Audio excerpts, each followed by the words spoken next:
नमस्कार दोस्तों, कैसे हैं आप लोग। ये मेरा न्यू चैनल है, मेरा एक और चैनल है और इस चैनल में होम्योपैथी की मैं जो पार्टिकुलर इमरजेंसी मेडिसिन है उसी से रिलेटेड इस चैनल में मैं अपडेट करते रहूँगा वीडियोस। और जो मेरा पहला चैनल है सेवा रिसर्च फाउंडेशन के नाम से, ठीक है, आप उनमें भी देख सकते हैं। उनमें जो मेडिसिन का जो पर्टिकुलर सिम्टम है, कुछ क्रॉनिक है और उसमें जो केसेस है उसमें उस डिटेल में उस वीडियो में रखता हूँ। लेकिन इस वीडियो में और इस चैनल में मैं ख़ास करके कुछ इमरजेंसी केसेस को ही डील करने से रिलेटेड मेडिसिन का मैं यहाँ पे जिक्र करना चाहूँगा। अब देखिए, होम्योपैथी में जितने भी अब तक केसेस देखा गया है तो 2-2 घंटा 3-3 घंटा बैठा बैठा के पेशेंट का लेता है जायज़ा, और मेडिसिन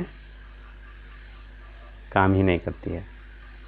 कुछ कुछ चीज़ें हैं, तुक्का तुक्की लग जाता होगा। 10-15 केसेस हैं 100 में जो निकल जाता है, लेकिन बहुत सारे केसेस फेल्यूर होते हैं। क्योंकि आप देखिएगा कि मेडिसिन कुछ कुछ कंपाउंड मेडिसिन है। कंपाउंड मेडिसिन मेरा कहने का मतलब यह है कि लेते हैं 1 घंटा 2 घंटा तक, लेकिन वैसे केसेस जो हैं बहुत ही कम निकलते हैं। क्योंकि आपको पेशेंट को इतना तो नहीं है कि पेशेंट को आप इतना माइजमेटिक आप जब तक उसको देखें नहीं कि एक सिंगल रेमेडी के तौर पर आपको लगता है कि आप कैंसर, टाइफाइड, कुछ भी जो केसेस है जो इमरजेंसी है वो एक सिंगल मेडिसिन से आप ठीक नहीं कर सकते। तो वो भी एक मेडिसिन का तरीका है। तो वो कब है? वो जब है आपके जब केसेस क्रॉनिक हो जाते हैं, वो एक हेमोपैथी का सिस्टम है। लेकिन मैं समझता हूँ कि हर पैथी में कहीं ना कहीं अगर उसकी ईजाद हुई है तो उस पैथी में उसका इमरजेंसी भी होगा। इसी वजह से मैं इस यहाँ पे जो अपने क्लिनिकल प्रैक्टिस में हम जो देखते हैं, हम जो प्रैक्टिस करते हैं, हम जो अपने पेशेंट को ट्रीटमेंट करते हैं इमरजेंसी में, हम आज उसी से रिलेटेड यहाँ पे बात करेंगे। अगर आप नए हैं मेरे चैनल पर तो आप चैनल को सब्सक्राइब कर सकते हैं, वीडियो को शेयर कीजिए ताकि हमें बताने में, हमको काम करने में इंटरेस्ट आए।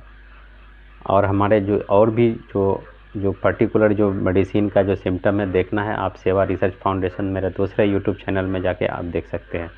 तो इस चैनल में मैं सबसे बात करूंगा कि आपके पास केसेस इमरजेंसी का कैसे डील कर सकते हैं आप। इन केस अगर आपके पास कोई भी पेशेंट पहुंचता है, वो चाहे किसी भी हाल में हो, हाल मतलब यहाँ पे हम चर्चा करेंगे कि अगर पेशेंट फीवर के कारण या फिर कोई भी फ्लूइड के कारण या फिर कोई भी चीज़ के कारण अगर वो हिल डुल नहीं सकता है, बिल्कुल ना दुबला हो चुका है, तो हम अगर स्टडी करें तो ऐसे केसेस में पाया जाता है कि ये एसिड ग्रुप की मेडिसिन उनमें काम करेगी। तो एसिड ग्रुप की बहुत सारी मेडिसिन है, 22 से 25 मेडिसिन है एसिड ग्रुप में खास करके, और अभी न्यूली तो 30 से पार आ गया है मेडिसिन। तो एसिड ग्रुप जितना अगर आप ग्रुप स्टडी करते हैं मेडिसिन का, होम्योपैथी का, तो आप वहाँ पे देखेंगे कि ग्रुप स्टडी खास करके इसका एसिड ग्रुप का, तो इनके जितने भी पेशेंट होते हैं सारे कमज़ोर होते हैं एसिड ग्रुप के खास के। तो यहाँ पे एक मेडिसिन अगर आप दीजिएगा उसको तो तुरंत मैं कहता हूँ कि 15 से 20 मिनट के अंदर बंदे में चेंज आ जाएगा। वो मेडिसिन है एसिड म्यूर। अगर आप मान लिए उसको टाइफाइड है, बुखार है, एकदम कुछ दिनों से बुखार है, बंदा एकदम नर्वसनेस है, उठ नहीं सकता है, बैठ नहीं सकता है, चल नहीं सकता है, ठीक है, उठना तो चाहता है मगर थक नहीं सकता है, उनका काम नहीं कर रहा हाथ पैर, ऐसे केसेस में आप एसिड म्यूर का रिपीटेशन कर सकते हैं छोटा पोटेंसी में। तो वहाँ पे आप देखिएगा कि पेशेंट आधे से 20 से आधे घंटे के अंदर पेशेंट में मूवमेंट होगा, उसमें स्टेमिना और उसमें एनर्जी जनरेट होगी और बंदा उठ के बैठ सकता है। 1-2 घंटे में वो चलने के एबल हो सकता है। ये मेरा क्लिनिकल प्रैक्टिस है एसिड म्यूर का। दूसरा, अगर कुछ ऐसे पेशेंट आता है कि वो तो है ठीक, ऐसी कोई बीमारी नहीं, खाता पीता सब कुछ ठीक है वो, लेकिन वो कहेगा मैं तो बीमार हूँ, मैं तो चल ही नहीं सकता, मैं उठ ही नहीं सकता, मैं बैठ नहीं सकता, मैं ये नहीं कर सकता, मैं बाहर नहीं जा सकता, मैं कहीं नहीं जा सकता, मैं गाड़ी पे चढ़ नहीं सकता।